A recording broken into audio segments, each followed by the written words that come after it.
யாரும் படித்ததா சொன்னதும் இல்லை. இன்றைக்கி அதை பற்றி தான் தெரிஞ்சுக்கலான்னு ஒரு எண்ணம். உள்ளுக்குள்ளே போகலாமா? வால்மீகி ராமாயணம் எழுதி முடித்த உடனே அதை தானே ஒரு தரம் படித்து பார்த்தார். நார்மலி ஒரு புக்கு வெளியில் பப்ளிஷ் ஆகுதுன்னா அதுக்கு ஒரு முகவுரை, ஒரு பதிவுரை, பிரிண்டர்ஸ் எழுதுவா.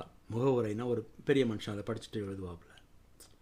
அதுவும் சில குறிப்பிட்ட இடங்களெல்லாம் அந்த முகவுரையில் எழுதி இதெல்லாம் நல்லா பண்ணியிருக்கார் எழுதின கவியோ இல்லை எழுத்தாளரோ அப்படின்னா எழுதுவா முகவுரை. ஸோ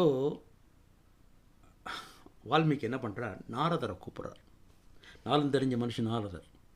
ஸோ கொடுத்து நீங்கள் இதுக்கு ஒரு பார்த்துட்டு ஒரு கமெண்ட் சொல்லுங்க, ஒரு ஃபீட்பேக் கொடுங்க.